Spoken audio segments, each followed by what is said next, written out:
سماجی اعتبار سے تمام اخلاقی برائیوں نے عرب معاشرے میں جنم لیا ہوا تھا۔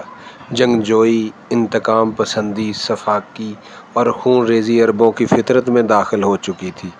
قبائلی دور تو تھا ہی، اس لیے آپس میں سبقت لے جانے کی جدوجہد میں اکثر خون کی ندیاں بہا دیتے تھے۔ اپنی شجاع و جرأت کا نشانہ اپنے ہی بھائیوں کو بنا رکھا تھا۔ بیکاری اور کاہلی نے شراب اور جوئے کی عادت کو زندگی کا ایک جز بنا دیا تھا۔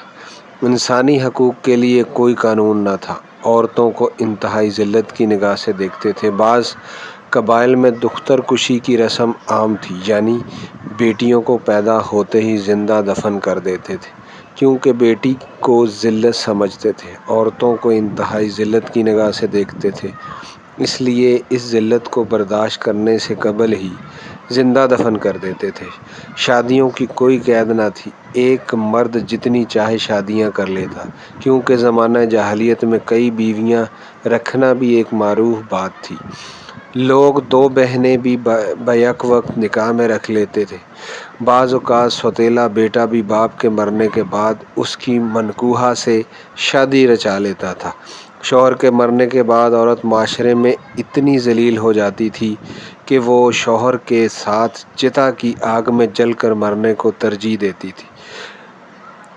قرآن کریم میں ہے، جب ان میں سے کسی کو لڑکی کی پیدائش کی خبر دی جاتی ہے تو ان کا منہ سیاہ پڑ جاتا ہے اور وہ خون کے گھونٹ پی کر رہ جاتا ہے۔ اس بری خبر کی وجہ سے وہ لوگوں سے چھپتا پھرتا ہے اور سوچتا ہے کہ ذلت کے ساتھ اس کو قبول کرے یا زندہ زمین میں دفن کر دے۔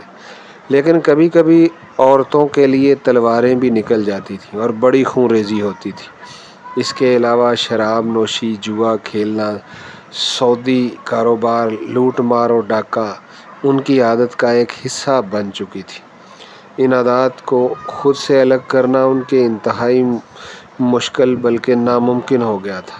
عورتوں کے پیٹ چاک کرنا، معصوم بچوں کو تہ کر ڈالنا، زنا کاری، قماق بازی جیسی حرکات بھی عام عرب اخلاقی برائیوں کا مجسمہ تھے، لیکن ان میں چند ایک صفات بھی تھیں۔ مثلاً مہمان نوازی، ایفائے عہد، شجاعت جیسے اوصاف کے مالک تھے۔ بڑے سے بڑے دشمن کو بھی معاف کر دیتے۔ شعر و شاعری میں بھی کمال رکھتے تھے۔ تیر اندازی و شہواری میں بھی ان کی خصوصیات تھیں۔